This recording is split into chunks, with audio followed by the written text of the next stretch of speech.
नमस्कार मेरे प्यारे बच्चों, मैं विराम फिजिक्स की क्लास 12 में जैसा कि चैप्टर विद्युत चुंबकीय प्रेरण स्टार्ट है। लेक्चर नंबर 4 में आज जिन पॉइंटों पर चर्चा करनी है, विद्युत चुंबकीय प्रेरण की व्याख्या करूंगा और चुंबकीय फ्लक्स में परिवर्तन के बारे में बताऊंगा। ओके प्यारे बच्चों, आइए जल्दी से स्टार्ट करते हैं। आप लोगों ने चैनल को बहुत पसंद कर रहे हैं। आपके जो कमेंट बड़े अच्छे आ रहे हैं, बड़ी एनर्जी मिल रही है। आइए स्टार्ट करते हैं। विद्युत चुंबकीय प्रेरण की घटना का कारण क्या है, उसकी व्याख्या क्या है, एक्सप्लेनेशन ऑफ इलेक्ट्रोमैग्नेटिक इंडक्शन। जैसा कि प्यारे बच्चों आप लोग जानते हो कि विद्युत चुंबकीय प्रेरण की सफल व्याख्या महान साइंटिस्ट फैराडे ने किया था। फैराडे ने प्रेरण की व्याख्या किया चुंबकीय फ्लक्स परिवर्तन के आधार पर। फैराडे साहब ने विद्युत चुंबकीय प्रेरण इलेक्ट्रोमैग्नेटिक इंडक्शन की जो सफल व्याख्या किया है, इस घटना का मुख्य कारण क्या है, उन्होंने बताया कि कुंडली से बद्ध चुंबकीय फ्लक्स में परिवर्तन, change in magnetic flux connected with coil. सबसे पहले आइए इसकी व्याख्या करते हैं। ये फिगर बना लीजिएगा। इस फिगर में प्यारे बच्चों एक यह बार मैग्नेट है, स्थिर है, ये डाटे में स्थिर है, और एक कॉइल है वो भी स्थिर है। जैसा कि आप जानते हैं चुंबकीय बर रेखाएं उत्तरी ध्रुव से निकलती हैं। हम चुंबकीय बर रेखाएं मैग्नेटिक फील्ड लाइन ड्रा किए हैं। आप ये देखिए, जब चुंबक और कुंडली दोनों स्थिर हैं तो इस कुंडली में एक निश्चित संख्या में चुंबकीय बर रेखाएं निकल रही हैं, गुजर रही हैं। 1 2 3 4 5, अर्थात जब दोनों स्थिर है चुंबकीय फ्लक्स कितना मिल रहा है बेटा? 5। आपको पता है चुंबकीय फ्लक्स की परिभाषा, चुंबकीय क्षेत्र में स्थित किसी तल से गुजरने वाली, मतलब उस पृष्ठ को भेदने वाली, उस तल को भेजने वाली चुंबकीय बर रेखाओं की संख्या। चुंबकीय फ्लक्स कितनी इसको भेदी है? 1 2 3 4 5। इसमें चुंबकीय फ्लक्स कितना हो रहा है बेटा? 5, जैसा कि आप जानते हैं। जब दोनों स्थिर हैं तो देख रहे हैं चुंबकीय फ्लक्स में किसी प्रकार का परिवर्तन नहीं हो रहा है। अगर मान लीजिए कुंडली इसकी तरफ गति कर जाए या कुंडली इससे दूर चली जाए, दो चीजें हम बनाए हैं, बहुत अच्छी तरह बनाए हैं, इसलिए बनाए ताकि आपको टॉपिक अच्छी तरह से समझ में आ जाए। विद्युत चुंबकीय प्रेरण की घटना की व्याख्या आपको अच्छी तरह समझ। मान लीजिए कि ये कुंडली है, यह चुंबक की ओर गति की है, चुंबक गति की है। जरूरी नहीं है कि कुंडली गति करे, हो सकता है चुंबक भी गति कर सकता है। हम अपने कंडीशन में सिर्फ क्या किए हैं? कुंडली को गति कराए हैं। अगर जब जो स्थिर कुंडली थी चुंबक की तरफ गति की, अर्थात चुंबक और कुंडली के बीच दूरी घट गई। देखो, जब इसकी तरफ मान लीजिए यहां आ गया तो दूरी क्या हो गई? जो दूरी इतनी थी दूरी घट गई। ये दूरी घट गई तो चुंबकीय कितनी बार रेखाएं गुजरी इससे? 1 2 3 4 5 6 7, अर्थात चुंबकीय फ्लक्स कितना हुआ? तो इसके प्रारंभिक स्थिति से अंतिम स्थिति चुंबकीय फ्लक्स में परिवर्तन कितना होगा? 7 - 5 होगा। चुंबकीय फ्लक्स 2 हुआ, अर्थात इसकी तरफ आए से चेंज इन मैग्नेटिक फ्लक्स हुआ। देखिए बेटा, यहां क्या देखिए, इस समय यहां इस केस में जब यहां तो चेंज इन मैग्नेटिक फ्लक्स हुआ बेटा 2। अगर मान लीजिए यहां इस कुंडली को यहां गति करा दिए, माने इससे दूर ले गए, अर्थात चुंबक और कुंडली के बीच दूरी जब बढ़ गई तो आप देख रहे हैं इस कुंडली वही बेटा, फिगर बनाने में मान लीजिए थोड़ा 19-20 है तो आप सही बनाइए, कुंडली वही है। बशर्ते आप देखिए चुंबकीय बार रेखाएं कितनी गुजर रही? 1 2 3। चुंबकीय फ्लक्स कितना हुआ? अब यहाँ चेंज इन मैग्नेटिक फ्लक्स कितना होगा बेटा? डेल्टा पाई बराबर कितना होगा? अंतिम माने 3 - 5, अर्थात -2। जिसका मतलब हुआ, अब यही चीज हम चाहे तो रिवर्स कर सकते हैं। ये स्थिर रहे, इसको इधर कर दीजिए, इसको इधर कर दीजिए। इसका मतलब जब यह निष्कर्ष निकला चुंबकीय फ्लक्स के आधार पर फैराडे साहब ने बताया, जब चुंबक और अथवा कुंडली के बीच सापेक्ष गति के कारण कुंडली से बद्ध चुंबकीय फ्लक्स में परिवर्तन होता है। इस परिवर्तन के कारण कुंडली के सिरों के बीच एक विभवांतर डेवलप होता है या स्थापित होता है। इस विभवांतर को उन्होंने क्या कहा? प्रेरित विद्युत वाहक बल कहा, और इस घटना को विद्युत चुंबकीय प्रेरण किया। और यदि परिपथ बंद हो तो इस कुंडली में एक धारा पैदा होगी जिसे प्रेरित धारा इंड्यूस करंट कहते हैं। प्यारे बच्चों, इसका मतलब हुआ फैराडे साहब ने विद्युत चुंबकीय प्रेरण की व्याख्या चुंबकीय कुंडली से बद्ध चुंबकीय फ्लक्स परिवर्तन के आधार पर की। मुझे विश्वास है ये आपको समझ आ गया। प्यारे बच्चों, जल्दी से हम आपको एक चीज और बता देना चाहता हूं। अब आया कि चुंबकीय फ्लक्स में परिवर्तन कैसे हो। बहुत ही इंपॉर्टेंट टॉपिक है न्यूमेरिकल की दृष्टि से, कंपटीशन की दृष्टि से। चुंबकीय फ्लक्स परिवर्तन तो बोर्ड में नहीं पूछा जाएगा, लेकिन इससे जुड़ा जो न्यूमेरिकल प्रॉब्लम आंकिक प्रश्न एनसीईआरटी है, चाहे जिस बुक का हो, बहुत पूछा जाता है। आइए हम सरल भाषा में आपको जल्दी से चेंज इन मैग्नेटिक फ्लक्स समझा दें। जैसा कि प्यारे बच्चों, change in magnetic flux concept आप जानते हो, फाई बराबर BA। तो आप यहां पर 3 क्वांटिटी है, चुंबकीय क्षेत्र, लूप का या कुंडली का क्या, कुंडली की एरिया या लूप या पृष्ठ का एरिया, और B और A के बीच का कोण।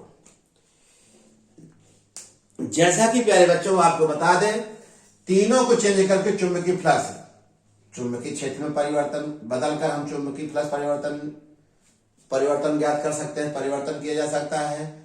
या उस जो चुंबकीय क्षेत्र में पृष्ठ है या लूप है उसका एरिया बदल कर किया जा सकता है।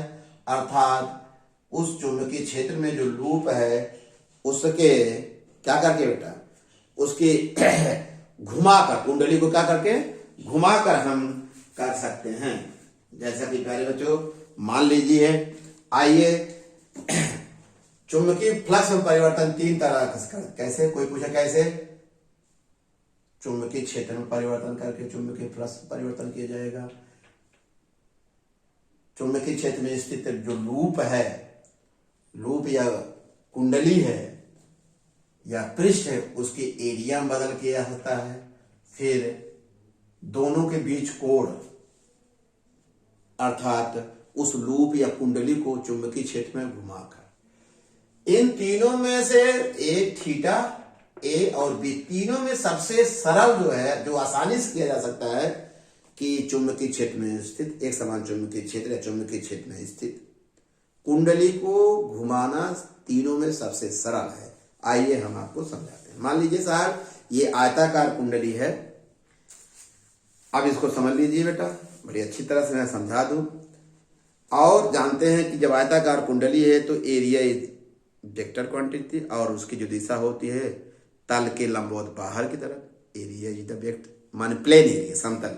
ये हो गया बेटा। और मान लीजिए प्रारंभ में यह जो कुंडली है या इसका एरिया हो गया और चुंबकीय क्षेत्र ऐसे है, अर्थात तल प्रारंभ में कि जो कुंडली है और एरिया माने क्या है, ये चुंबकीय क्षेत्र, मेरा हाथ है जो दिखाई दे रहा है चुंबकीय क्षेत्र, और ये अर्थात चुंबकीय बार रेखा है क्या है बेटा, कुंडली के तल के लंबवत है प्रारंभ में। हम अब क्या करेंगे, अब इस जो कुंडली है इसको घुमा दीजिए 1/4, चुंबकीय क्षेत्र तो ऐसे रहेगा, दोनों बीच कितना कोण हो गया, कहेंगे सर 90 अंश।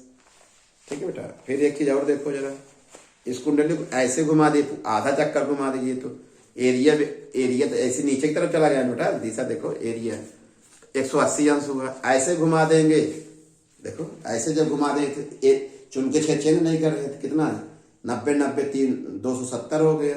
फिर पूरा एक चक्कर घुमा दीजिए, अर्थात कुंडली ऐसे चुंबकीय क्षेत्र मान लीजिए ऊपर ऐसे ऐसे प्रारंभ में ऐसे रहेगी। फिर 1/4 एरिया वेक्टर इधर हो गया, थीटा 90 डिग्री होगा। फिर आधा चक्कर कुंडली घूम गई 180 अंश। फिर 3/4 कितना चौथा है, 3/4 माने 270 अंश। फिर एक पूरा, अर्थात कुंडली यही क्रम क्या होगा, कुंडली चुंबकीय क्षेत्र में घूमता है। आइए इसको जल्दी से हम इसको गणितीय रूप में बता दें।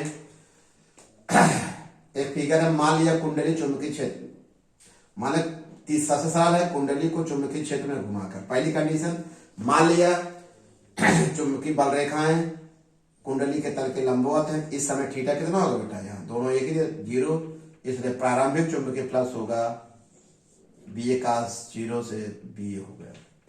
आप शुरू करते हैं बेटा।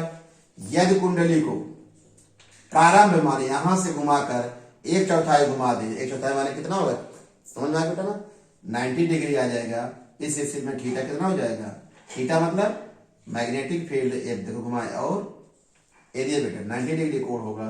अब चुंबकीय फ्लक्स को हम φ2 मान लिए, होगा BA cos 90 डिग्री। ये BA cos 90 डिग्री हो गया, अर्थात कितना हो गया, φ2 बराबर 0, क्योंकि cos 90 की वैल्यू 0 होती है। इसलिए यहां एक बार हम लिख दे रहे हैं, चुंबकीय फ्लक्स में परिवर्तन डेल्टा फाई बराबर होगा φ2 अंतिम पोजीशन माइनस प्रारंभिक पोजीशन, ये हो गया। अर्थात चुंबकीय फ्लक्स कितना आ गया बेटा, -BA। जब कुंडली को प्रारंभ से 1/4 घुमाएंगे, चुंबकीय फ्लक्स में परिवर्तन कितना हो गया, -BA। फिर देखिए यही भाषा आप जरूर लिखेंगे, यदि कुंडली को प्रारंभ से आधा चक्कर घुमा दे, देख रहे हैं जैसे कुंडली थी, बताया था ना, पहले ऐसे थी, आधा चक्कर घुमाएंगे तो पहले ऐसे थी, आधा चक्कर घुमा ऐसे हो जाएगा, माने उस समय थीटा बराबर कितना हो जाएगा, इसका फिगर ऐसे हुआ। एरिया बेटा नीचे को जो समझाए आपको, और ये ऊपर हो जाएगा। इस समय φ3, इस समय जब आधा चक्कर घुमा दिए हैं, चुंबकीय फ्लक्स φ3 हमने मान लिया कुंडली से बद्ध हो, जो होगा वो φ3 बराबर -BA। अब चेंज इन मैग्नेटिक फ्लक्स ये होगा, देखिए φ3 माइनस, ध्यान रखिएगा हम प्रारंभ से ले रहे हैं यहां से φ1 से, तो इतना आ गया -2BA। अच्छा तीसरा देखिए, यही पूरा हम डॉटेड किए हैं, इसका मान यदि कुंडली को प्रारंभ से 2/3 माने 2/3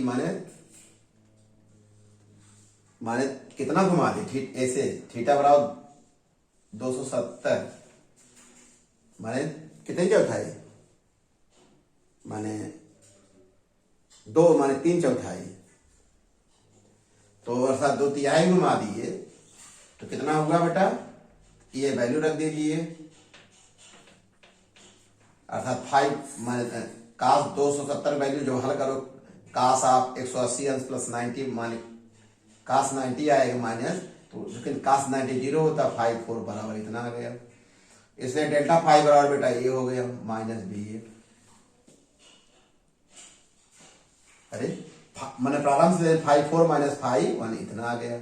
अब कुंडली को पूरा एक चक्कर घुमा दिए, अर्थात ऐसे शुरू के पूरा एक चक्कर घुमा दिए, अर्थात थीटा बराबर 360 पहले जैसे स्थित हो गई।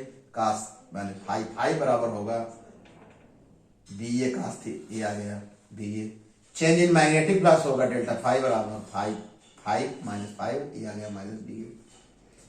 छठा जो बहुत इंपॉर्टेंट है न्यूमेरिकल के लिए, यदि कुंडली को चुंबकीय क्षेत्र एकाएक बाहर कर दीजिए, अर्थात मैग्नेटिक फील्ड 0 हो गया, चेंज कितना हो जाएगा, क्योंकि B 0 होना है, φ6 बराबर 0 आएगा। क्यों, कुंडली को मैग्नेटिक फील्ड से एकाएक कहाँ कर दिए हैं, बाहर तरफ कर दिए हैं, इसलिए बेटा जल्दी से ये आ गया। इस तरह चेंज कितना होगा, यही φ6 माइनस φ1 हल करोगे ये आ गया। ये हुआ कि चुंबकीय फ्लक्स में हम परिवर्तन कैसे करेंगे, आपको क्लियर हो गया। करने तो ये मैग्नेटिक फील्ड चेंज कर सकते हैं, एरिया को चेंज कर, लेकिन सबसे आसान कुंडली को घुमाना, क्योंकि जब आपको यही कंसेप्ट आगे काम आएगा जब आपको हम पढ़ाएंगे अल्टरनेटिंग करंट। अल्टरनेटिंग करंट में भी इसका बेटा एप्लीकेशन होगा। और ये चीज देखिए, सबसे अधिक चेंज किसमें हो रहा है मैथमेटिकल ढंग से, 2BA, अर्थात अधिकांश न्यूमेरिकल इसी पर पूछे गए हैं। किस पर, जब कुंडली को प्रारंभ से 180 अंश घुमा दिया जाए। आगे हम चर्चा करेंगे इसकी। ये आपको अच्छी तरह से बता दें, चेंज पहली बात ये बता दिए, चुंबकीय विद्युत चुंबकीय प्रेरण की घटना का मुख्य कारण है कुंडली से बद्ध चुंबकीय फ्लक्स में परिवर्तन, ये हो गया। और चुंबकीय फ्लक्स में परिवर्तन होने की जितनी कंडीशन हो सकती है, जो न्यूमेरिकल के लिए बहुत इंपॉर्टेंट है, इसी पर जान लीजिए आप। एनसीईआरटी के कई न्यूमेरिकल हल कर सकते हैं, सिर्फ अगर ये कंसेप्ट अच्छी तरह से आपको समझ में आ गया होगा, और निश्चित रूप से समझ में आ गया होगा, ओके बेटा, नोट्स बना लो। Thank you.